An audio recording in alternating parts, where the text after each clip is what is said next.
Good evening everyone. To the point with Abhishek Mishra YouTube channel में आप सभी का हार्दिक अभिनंदन करता हूँ। चैनल पे जो नए होंगे उनसे रिक्वेस्ट करता हूँ चैनल को आप सब्सक्राइब कीजिए ताकि आगे का अपडेट्स आपके पास मिलता रहेगा। देखिए, कल एक जो भर्ती आया आपका सचिवालय सहायक का, ये बिहार में मच अवेटेड भर्ती था, ठीक ना। तो इसका भर्ती आ गया। मैं आपको पहले बता दूँ कि इससे पहले जो सचिवालय सहायक की भर्ती 2009 में आई थी, 9-10 में, फिर उसके बाद से 14 में आया और अभी जाके ये 2022 में आपका ये भर्ती आया हुआ है, ठीक है, थर्ड सीट ये। तो अब इसमें क्या है कि देखिए, ये सामान्य सी बातें हैं। इसमें सचिवालय सहायक का कुल 1360 सीट है, जो कि यही सबसे क्रीम है। उसके बाद से ये योजना सहायक का है 125 सीट है, ठीक है। और बाकी ये मलेरिया, DOE, अंकेक्षण, ये सब जितना भी हैं इनके लिए अलग से डिग्री मांगा गया है। यदि किसी के पास होगा तो बेटर, इसके लिए साइंस है, इसके लिए वही आपका कंप्यूटर से रिलेटेड आपको मांगा गया है। ये अंकेक्षक है, इसमें किसी में साइंस मांगा गया है, किसी में सांख्यिकी से ग्रेजुएशन मांगा गया है। तो ये अलग हो गया, लेकिन ये दो है, ये सामान्य चीज़ है। कुल सीट 2187 है, जिसमें ये दो सामान्य है। ये आपका जो जनरल कोई भी स्टूडेंट जो ग्रेजुएट है हो सकता है, तो 1360 और 125 आपका 1485 के आसपास में सीट है, जो जनरल एक सामान्य कैंडिडेट के लिए है। अब देखिए, जो इसमें एज है वो जनरल के लिए मिनिमम 37 साल दिया गया है, और आप समझ सकते हो OBC को 3 साल छूट है, तो OBC के लिए आपको 40 हो जाएगा, ठीक, SC/ST के लिए आपको 42 हो जाएगा, ठीक है। ये सब सामान्य सी बातें रही, लेकिन जो इसका हम विश्लेषण करेंगे, पूरा इसका पोस्टमार्टम करेंगे कि आखिर ये जो इनकी जो भर्ती प्रोसेस है उसमें दो होगा। एक होगा प्री होगा, ठीक ना। प्री के बाद फिर आपका सेकेंड में हो जाएगा मेन होगा, मेंस। PT का रिजल्ट आएगा, फिर से फॉर्म भरवाया जाता है, और फॉर्म भरवाए जाने के बाद फिर आपका मेंस का एग्जामिनेशन कंडक्ट कराया जाएगा, ठीक ना। 2 इसमें एग्जामिनेशन हो जाएगा। देखिए, इसका जो सिलेबस दिया गया है वो 2014 वाला जो सिलेबस है वही सिलेबस दिया गया है।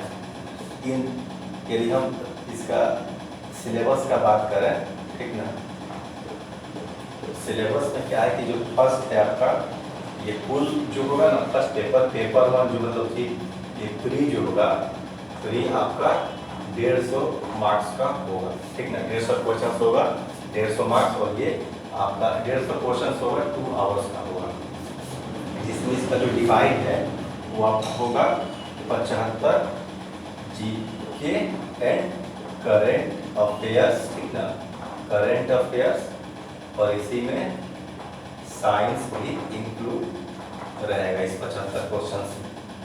जो सेकंड होगा ये 75 में 75 रहेगा, इसमें 50 रीजनिंग रहेगा, 50 रीजनिंग, और 25 आपका मैथ रहेगा,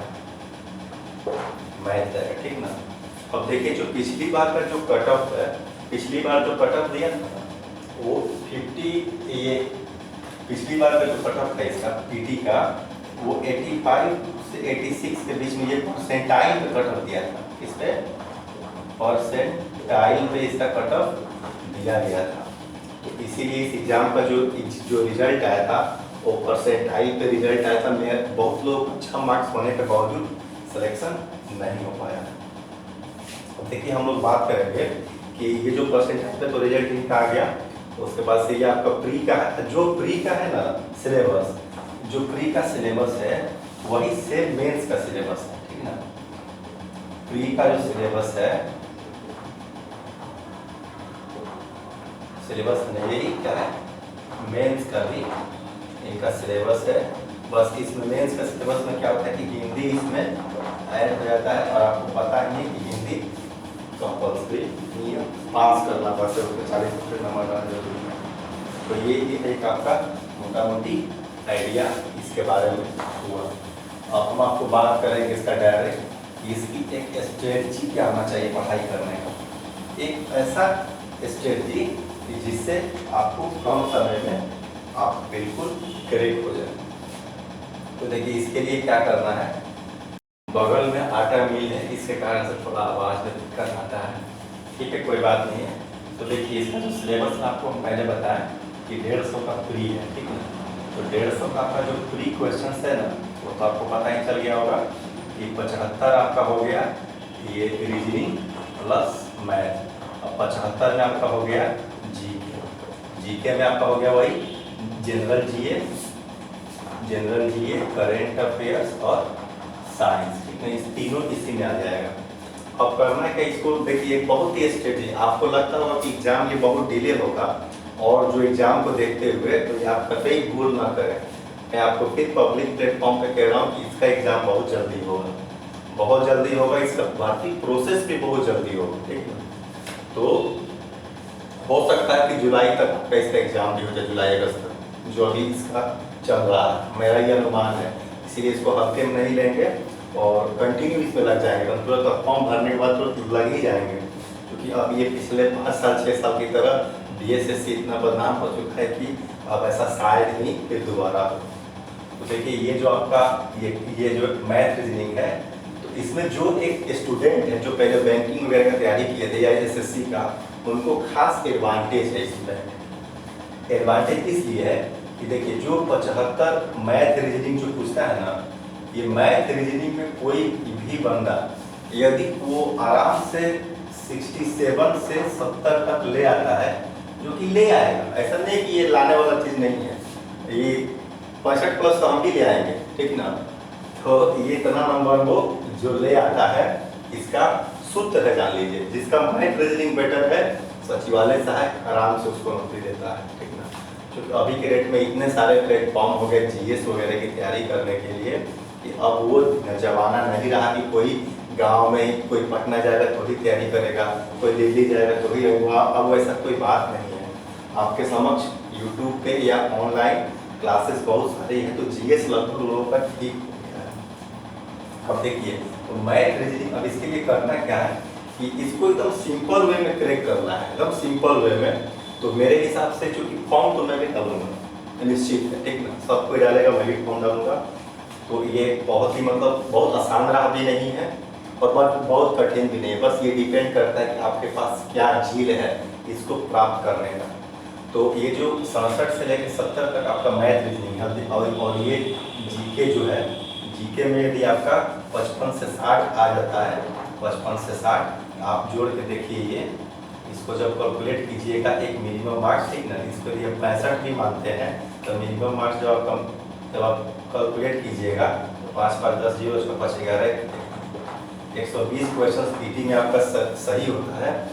कोई ताकत आ जाएगा, रिजल्ट आपका नहीं काटेगा, जान लीजिए, कोई ताकत भी आ जाएगा तो। और ये इजीली होगा, इजीली कैसे होगा ये मैं आपको बता रहा हूँ, अपना आपको एक्सपीरियंस के आधार पर बताया जा रहा है और बिल्कुल फॉलो करना है। जीके के लिए वही चीज़ है, अपना जीके के लिए अभी टाइम है, टाइम होने के कारण आप चाहें तो 2-3 महीना कंसेप्ट के लिए किसी टीचर से पढ़ सकते हैं, जो क्रैश कोर्स वगैरह करा दे, यदि आपका बेसिक अच्छा नहीं हो तो, ठीक ना। एक तो माध्यम यह है कि कहीं क्रैश कोर्स कर दीजिए। यदि आपका बेसिक अच्छा नहीं है तो हम सजेशन कर रहे हैं क्रैश कोर्स करने के लिए किसी कोचिंग संस्थान में। बेसिक अच्छा है, आपको हिस्ट्री का, पॉलिटी का, इकोनॉमिक्स का क्रोनोलॉजी पता है, बेसिक जिस्ट पता है, तो क्रैश कोर्स नहीं करें, ठीक ना। नहीं है क्रैश कोर्स जरूर करें। दूसरा, ठीक ना, स्पीडी लुसेंट, ठीक ना, स्पीडी लुसेंट आपका ये स्पीडी में साइंस और आर्ट्स दोनों हो जाएगा, ठीक ना, आर्ट्स दोनों हो जाएगा। क्योंकि ये सचिवालय सहायक का नौकरी का जो PTF क्वेश्चन देखिएगा, स्पीडी से एकदम आपको मिल जाएगा। लगता है कि एग्जामिनर इसी में से छाप कर देता है, तो ये मेरा पूर्ण दावा है कि इसमें से आता है क्वेश्चन और आगे भी आएगा। स्पीडी लुसेंट हो गया बेसिक जीके के लिए, ठीक ना। थर्ड हो गया प्रैक्टिस सेट,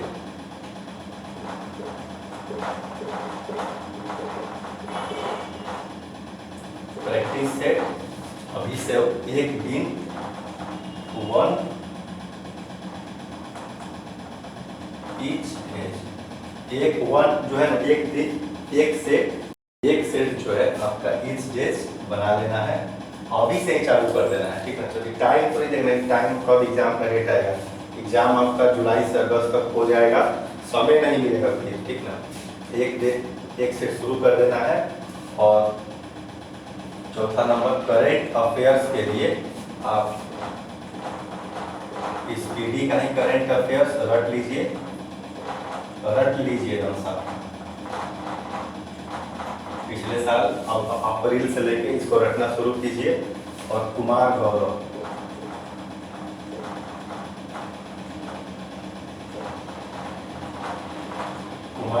का उत्कर्ष क्लासेस पे जो डेली करंट अफेयर्स आता है उसको साथ में लेके चलिए, ठीक है। और इसके देखिए ये जो मैथ रीजनिंग है, मैथ रीजनिंग के लिए हवा नहीं बनाना है। ये जो प्रैक्टिस सेट आपको दिया गया है, प्रैक्टिस सेट ये नहीं, कोई भी पब्लिकेशन का आप ले लीजिए। अभी बहुत सारा चूंकि प्लेटफॉर्म का सेट थोड़ा सा अच्छा रहता है, प्लेटफॉर्म का आएगा उस पर ले लीजिएगा। तो मैथ रीजनिंग के लिए हवा नहीं बनाना है।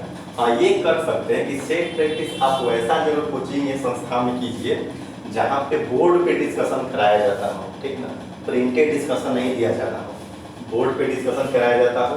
वहाँ पे आपका फायदा ये होगा कि आपका मैथ रीजनिंग का डिस्कशन हो जाएगा। मैथ रीजनिंग के लिए अलग से क्लास नहीं करना है। रीजनिंग तो आपका देखिए, रीजनिंग इसमें 50 क्वेश्चन रीजनिंग रहेगा और 25 मैथ रहेगा। और रीजनिंग के लिए बताइए आपका क्लास करना इतना वन रीजनिंग के लिए, ये सब फालतू की चीज़ें हैं। आप सेल्फ प्रैक्टिस कीजिए डायरेक्ट, ठीक ना। वहाँ से कोई कोचिंग संस्था में ऐसा जगह सेट कीजिएगा सेल्फ प्रैक्टिस जहाँ पे बोर्ड पे डिस्कशन कराया जाता हो, और वहीं पे आपका ये 50 रीजनिंग क्लियर हो जाएगा और 25 मैथ क्लियर हो जाएगा। बहुत ज़्यादा दिक्कत आ रहा है तो आप प्रीवियस ईयर का, ठीक ना, एसएससी का जो प्रीवियस ईयर का जो सेट है, ठीक ना, जो आज से 2 से 5 साल पहले जो आता था, जिसमें 50 मैथ और 50 रीजनिंग रहता था, ठीक ना। इन दोनों को आराम से 20-25 सेट बना लीजिए मैथ रीजनिंग का, कंटिन्यू एक सेट करके, ये आपका हवा मुड़ जाएगा इसका मैथ रीजनिंग, ठीक ना। और बात बाकी यही चीज़ें सामान्य है और इतना ही बुक पे फोकस करना है। इससे ज़्यादा बुक पढ़िएगा तो वही बात है, नॉलेज हो जाएगा। वो नॉलेज फिर चाय की दुकान के पास आपको काम आएगा और ट्रेन बस में।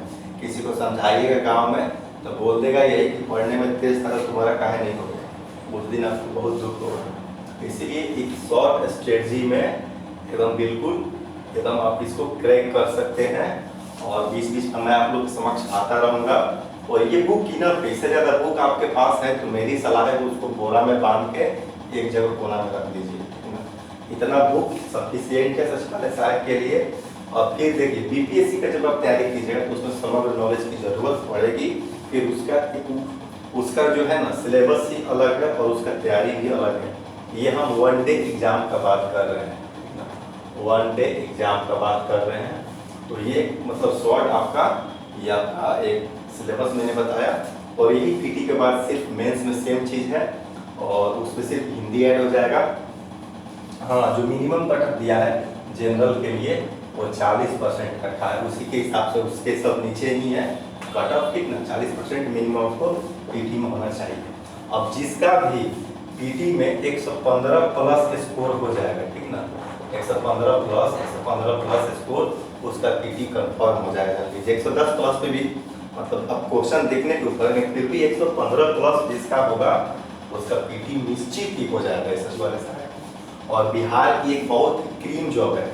यदि हम बीपीएससी की पोस्ट एसडीएम और डीवाईएसपी को हटा दें, ठीक ना, तो उसके बाद इसका तुलना करने वाला कोई पोस्ट नहीं है सब बीपीएससी में। तो बहुत ही ड्रीम जॉब है, बहुत ही अच्छी जॉब है। और ये एक शॉर्ट मेरे पास आपको आज इसके रिगार्डिंग था इन्फॉर्मेशन। फिर मैं बीच-बीच में आप लोगों के समक्ष लेके आता रहूँगा। तब तक आप दरोगा मेंस की तैयारी में लगे रहिए। जय हिंद, जय भारत।